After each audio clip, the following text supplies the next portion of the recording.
సమావేశం యొక్క పత్రికా సమావేశం మాజీ ముఖ్యమంత్రి వర్యులు జగన్మోహన్ రెడ్డి గారు పిఠాపురంగా ఈ వరద సందర్భంగా పర్యటన చేశారు. చాలా సంతోషం. మండలాలకి జనాలను పోసినందుకు అధికారంలో ఉన్నప్పుడు ఏ రోజు కూడా జనాల మధ్యలో రాలేదు. వారి కనగొండలను ఎప్పుడు చూడలేదు. గత అనేక దశాబ్దాలుగా వారి పార్టీ ఉన్నప్పటికీ కూడా కొల్లంలోడు పిఠాపురం అనేక సార్లు ముందుకుపోయింది. కానీ వారు ఎప్పుడు కూడా ఇక్కడికి పర్యటన రాలేదు. వారు ఇప్పుడుగా పర్యటనకు వచ్చినందుకు వారిని అభినందిస్తున్నాం. కానీ ఈ పర్యటన సందర్భంగా ఆయన చేసిన వ్యాఖ్యలు కానీ చెప్పిన విషయాలన్నీ కూడా అవన్నీ కూడా వాస్తవాలు. ఆయన బహుశా ఇంకా ఆయన చేస్తున్న పనులే వేళ ఇక్కడ జరుగుతున్నాయని అనుకుంటున్నాడు. ఆయన ప్రభుత్వంలో ఏ రకమైనటువంటి పనులు చేశాడో అవే పనులు ఇంకా కొనసాగుతున్నాయన్న ఉద్దేశంలో ఉన్నారు. ఆయన ముఖ్యంగా ఫస్ట్ ఈ వేళ ఈ వరదలకి ముఖ్య కారణం ఏలేరు ప్రాజెక్టు కింద ఫేజ్ 1 ఆధునీకరణ జరిగింది. రెండో ఆధునీకరణ ఆయన ప్రభుత్వంలో వస్తున్నకి అప్పటికే టెండర్లన్నీ ఆమోదించి పనిచేసే సందర్భంలో రివర్స్ ట్రెండింగ్ పేరుతోటి ఆ పనులు జరగకుండా నిలిపివేసి ఈవేళ ఈ వరదకి ప్రధాన కారకుడు అప్పటి ప్రభుత్వ నేత జగన్మోహన్ రెడ్డి. ఏదైనా ఒక మంచి పని ఏదైనా ప్రభుత్వం ప్రతిపాదించినప్పుడు మీరు అదేవిధంగా కూడా పోలవరం దృష్టిలో కూడా అదే చేశాడే. పోలవరం ప్రాజెక్టు ఆంధ్రప్రదేశ్కి వరప్రదాయని మనమంతా అన్నాం.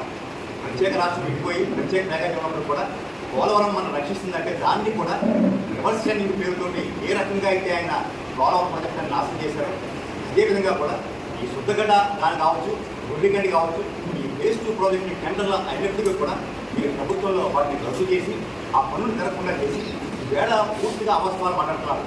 నిజంగా వారికి పర్యటించుకొస్తే వారికి పర్యటించాల్సిన ప్రాంతాలు మీరు నిర్మించిన Jagananna colony most affected area గొల్లపురంలో ఇవాళ జగనన్న కాలనీ వారి స్వహస్తాలతో నిర్మించారు. కేవలం కమిషన్ కోసం కట్టుబడి ఎక్కడో చేలు మధ్యన పల్లవ భూములు చేసి వాళ్ళందరికీ కూడా ఒక రహదారి, ఒక నీరు కానీ ఏమాత్రం ఏర్పాటు చేయకుండా గత 5 రోజులుగా కూడా ఇబ్బంది పడింది జగనన్న కాలనీ వాసులు. తర్వాత చోటపేట వాసులు ముఖ్యంగా తదుపరి ఈ ఫ్లడ్ వచ్చేసి విపరీతంగా కూడా మిగతా ప్రాంతాలు కూడా ఎఫెక్ట్ అయింది. ఎక్కువగా ఈ వ్యవసాయంలో పంట ఉన్నటువంటి కూడా చాలా విపరీతంగా డ్యామేజ్ జరిగింది. మీరు ఈ సందర్భంగా మీరు చెప్తున్నటువంటి వాస్తవం ముందు ప్రాజెక్ట్ మేనేజ్మెంట్ గురించి మాట్లాడారు. ఏమనంటే ఇంత వరద హెచ్చరికలు వచ్చినప్పుడు ఏమాత్రం కూడా ప్రాజెక్ట్ మేనేజ్మెంట్ మీకు గాలి వదిలేసి అవగాహన లేకుండా ఇదంతా మ్యాన్ మేడ్ ఫ్లడ్స్ అని చెప్తున్నాడు. ఇవన్నీ కూడా అవాస్తవాలు. 8వ తారీఖు ఉదయానికి ఏలేరులో ఉన్నటువంటి వాటర్ రిజర్వాయర్లు 18 టీఎంసీ, అప్పటికి 6 టీఎంసీ గ్యాప్ ఉంటారు. ఆ వేళ ఉదయం 6 గంటలకి ఇన్ఫ్లోస్ 2775 క్యూసెక్లు, అవుట్ ఫ్లోస్ 2325 క్యూసెక్లు ఉంటారు. ఒక్కసారి అప్పటి వరకు మేనేజ్మెంట్ టోటల్ కంట్రోల్లో ఉంది. కానీ అక్కడ ఏఎస్ఆర్ జిల్లాలో వచ్చిన వరదలకి 9వ తారీఖు ఉదయం 2325 క్యూసెక్లు ఉన్నట్టు 2725 క్యూసెక్లు ఉన్నటువంటి ఫ్లడ్ సాయంత్రానికి 27,000 క్యూసెక్లకి చేరింది. ఒకే ఒక్క రోజు 24 అవర్స్లో 29వ తారీఖు సాయంత్రానికల్లా 21 టీఎంసీకి ప్రాజెక్ట్ చేరిపోయింది. అప్పుడు చేసి ఒకనొక స్టేజ్లో 45,000 క్యూసెక్లకి వెళ్ళినప్పటికీ కూడా 25,000 క్యూసెక్లకే అవుట్ ఫ్లోస్ని నియంత్రించి దాని మేనేజ్మెంట్ని అద్భుతంగా చేశారు. నిన్నటి రోజున స్వయంగా చంద్రబాబు నాయుడు గారు కూడా కరెక్ట్గా నిర్మించారు. ఈ రకంగా జరిగిందని ఈ వాస్తవాలను పక్కన పెట్టి మీరు వరద వస్తే ముందు ఈ కాలువ కెపాసిటీలు 14,000 క్యూసెక్ల వరకు ఉన్నాయి కాబట్టి ముందే నీరు వదిలేయచ్చు కదా అంటున్నారు. 18వ తారీఖున 18 టీఎంసీలు నీరే ఉన్నప్పుడు ఎవరైనా ప్రాజెక్టు నుంచి 14,000 క్యూసెక్లు నీరు ఉంటున్నారా? అది సడన్గా జరిగింది. ఒక 24 గంటల్లో సినారీ మొత్తం మారిపోయింది. ఆ రకంగా కూడా ప్రాజెక్టుని సవ్యంగా నిర్వర్తించలేదు, ఫ్లడ్ కంట్రోల్ చేయలేదు, ఇది మ్యాన్ మేడ్ ఫ్లడ్స్ అని కూడా పూర్తిగా అవాస్తవం. ఆయనకు ఎవరో ఇచ్చినటువంటి ఇన్ఫర్మేషన్స్ అని ఆ రకంగా కూడా చిత్రీకరించడానికి ప్రయత్నం చేస్తున్నారు. తర్వాత ఆయన మాట్లాడిన ప్రతి అంశం కూడా అబద్ధం, అవాస్తవం.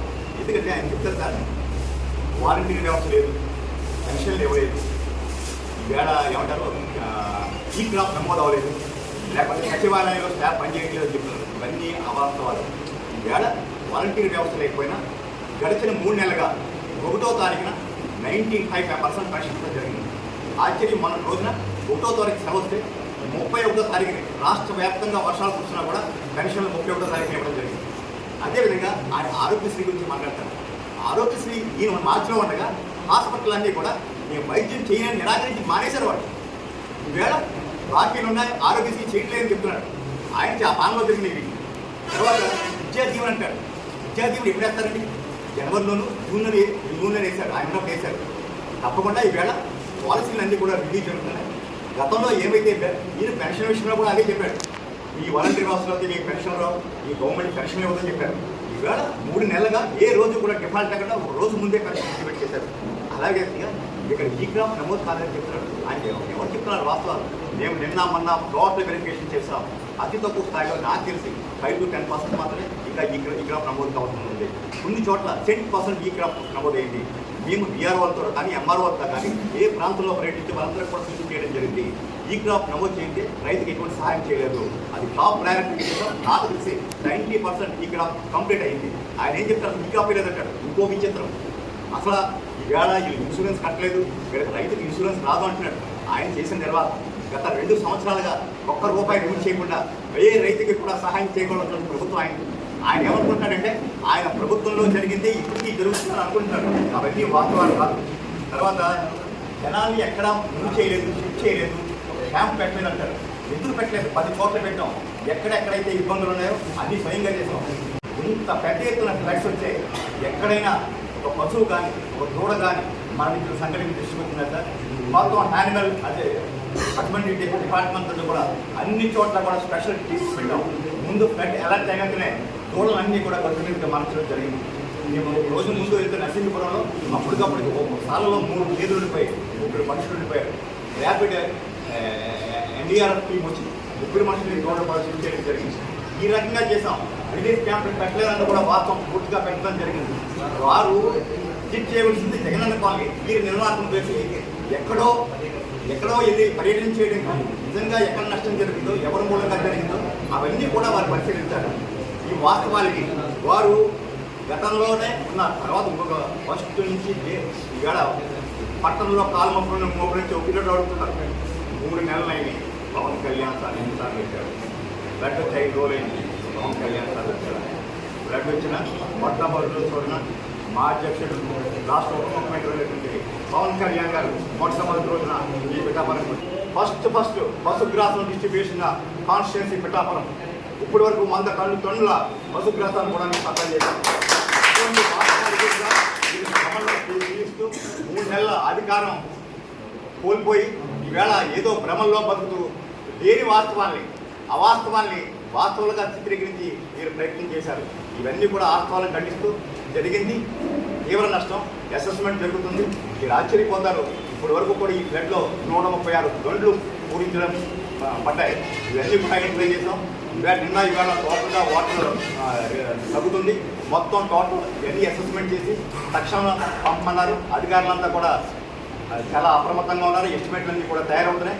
ఒక్కసారి అసెస్మెంట్ పూర్తయిన తర్వాత చాలా వేగంగా ముందు ఎక్కడైతే క్రాప్ ఉందో వీళ్ళు రక్షించేటటువంటి నివారణ చర్యలు, వారికి తక్షణం నిలిచి ఏర్పాట్లు కూడా యంత్రాంగం చేయడానికి సిద్ధంగా ఉంది. ఎస్టిమేట్లు తయారవుతున్నాయి. వాస్తవ పరిస్థితి ఇలా ఉండగా వీరు ఈ రకంగా మాట్లాడటం చాలా అసందర్భం. వారు ఇంకా భ్రమల్లోనే ఉన్నారు. అధికారాన్ని కోల్పోయినటువంటి స్థితిలో ఏవేమేమి మాట్లాడుతున్నారు. వారి పాలనలో జరుగుతున్న అరాచకాలు ఇప్పటికీ కూడా జరుగుతున్నాయనేటువంటి భ్రమల్లో వారు ఉన్నారు మాత్రం చెబుతూ ఈ ఇంతటితో సెలవు తీసుకుంటూ మా జిల్లా కాకినాడ జిల్లా అధ్యక్షులు మన బాబు గారిని మాట్లాడవలసిందిగా కోరుకుంటున్నాను.